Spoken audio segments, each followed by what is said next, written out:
కానీ పార్లమెంట్ ఎన్నికల్లో BRS party ఒక్క సీటు కూడా గెలుచుకోలేదు.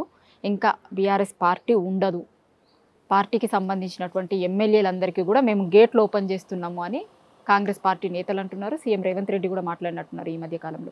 అంత అహంకారం మంచిది కాదు. ఎందుకు చెప్పాలంటే ఇప్పుడు ఈనాడు కూడా కేసీఆర్ గారు ఇట్లా ఇన్ఫాక్ట్ బీజేపీ వాళ్ళు అప్పుడు లైన్ తీసుకున్నారు, కాంగ్రెస్ ముక్తు భారత్ అని. తప్పది, అట్లా ముక్తు భారత్ ఒక పార్టీ అట్లా కథం కాదు అని కేసీఆర్ గారు మాట్లాడారు. దో మేము పవర్లో ఉన్నా కూడా. ఎందుకు అంటే కాంగ్రెస్ పార్టీ ఎన్ని ఎన్నికలు ఓడిపోయిందో మనం చూసినాం. జిహెచ్ఎంసీలో నాకు తెలిసి 150 సీట్లలో ఒకటో రెండో ఇవన్నీ వస్తే వచ్చి ఉండొచ్చు. హుజురాబాద్లో 3000 ఓట్లు డిపాజిట్లు కాదు, కేవలం 3000 ఓట్లు వచ్చినాయి. మునుగోడులో డిపాజిట్ కోల్పోయిన పరిస్థితి, నాగార్జున సాగర్లో కూడా వాళ్ళు ఓడిపోయిన పరిస్థితి. అట్లా చూసినాం. ఏ ఎలక్షన్ అయినా కూడా దిబ్బాకలో కూడా ఓడిపోయిన పరిస్థితి. అట్లా ప్రతి ఎలక్షన్ ఓడిపోయారు. కానీ ఏమైన తర్వాత రిజల్ట్ వాళ్ళు అధికారంలోకి వచ్చారు. సో ఏ పార్టీ అయినా కూడా ప్రజలు ఆ పార్టీని గెలిపించుకుంటారు. మీరు ప్రజల అంశాలు ఎత్తుకుంటే ఒక పార్టీ ఖతమైపోతుంది. జరిగిన పార్లమెంట్ ఎన్నికలు ఏ అజెండా మీద నడిచినాయి? సంక్షేమ పథకాల గురించి నడిచిందా? కేసీఆర్ గారు 2000 రూపాయలు పెన్షన్ ఇచ్చిర్రు, మీరు వచ్చి 4000 రూపాయలు పెన్షన్ ఇస్తా అని చెప్పిర్రు. మేము ఫస్ట్ మీరు డేట్ లైన్ ఇచ్చిర్రు కదా, డిసెంబర్ 9కి మీకు రైతు భరోసా పడుతుంది, డిసెంబర్ 10కి 2 లక్షల రూపాయల రుణమాఫీ జరుగుతుంది అని చెప్పారు. అయిందా?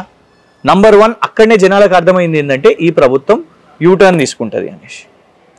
దాని తర్వాత ఏం చేసిర్రు వీళ్ళు, మీకు అసెంబ్లీలో బట్టి విక్రమార్క గారు లేచి నిరుద్యోగ భృతి మేము అనలేదే, మేము అట్లాంటిది ఏం అనలేదు, ప్రియాంక గాంధీని అడగండి పోయి అన్న పరిస్థితి. రాహుల్ గాంధీ గారు అయితే ఏకంగా ఆ గ్యారంటీలను చట్టం చేస్తామని అన్నారు. ఇవాళకి 6 నెలలు కదా, 180 రోజులు దాటినాయి, 100 కాదు.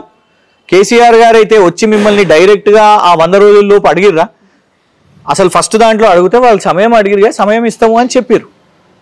కానీ తీవ్రమైన అంశాలు ఇన్ఫాక్ట్ మీరే డిమాండ్ చేశారు, రేవంత్ రెడ్డి డిమాండ్ చేశారు, రావాలి కేసీఆర్ గారు మాట్లాడాలి, కేసీఆర్ గారు మాకు సూచనలు ఇవ్వాలి, కేసీఆర్ గారు ప్రశ్నించాలి. వచ్చిర్రు, నల్గొండ సభలో అడిగిర్రు. అసెంబ్లీలో బడ్జెట్ టేబుల్ చేసిన తర్వాత నెక్స్ట్ డే బడ్జెట్ మీద చర్చ జరుగుతుంది. కానీ బడ్జెట్ మీద చర్చ జరగలేదు, కేఆర్ఎంబి మీద ప్రతిపాదన వచ్చింది. కానీ కేసీఆర్ గారు రావాలి, కేసీఆర్ గారు బరాబర్ కరెక్ట్ టైంకి వస్తారు, మాట్లాడతారు, ఎక్కడ కూడా తప్పించుకుంటలేరు, ప్రజల మధ్యలోనే ఉన్నారు కదా. కానీ మేము అనేది ఏంటంటే మీ గ్యారంటీల గురించి ఎక్కడ నడిచిందండి చర్చ?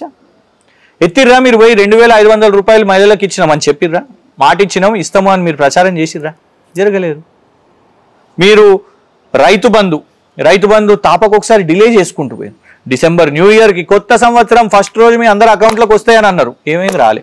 సంక్రాంతి చూడండి, సంక్రాంతి వరకు వచ్చేస్తాయి మీకు అని అన్నారు, రాలేదు. ఫిబ్రవరి 14th రోజు వేసేస్తాం అందరికి, మాకు మీ మీద ప్రేమ ఉన్నది, ప్రేమికుల రోజు రైతు బంధు వేసేస్తామని అన్నారు, రాలేదు. మార్చ్ అన్నారు, ఏప్రిల్ అన్నారు, ఆగస్టు దాకా మళ్ళీ కటింగ్ అన్నారు, కోతలు. లేదు మేము దాన్ని ఫిల్టర్ చేస్తాము, చూస్తాం. మొత్తం కోతల ప్రభుత్వం ఇది. తెలంగాణ ప్రజలను దొంగల్లాగా చూస్తున్న ప్రభుత్వం ఇది.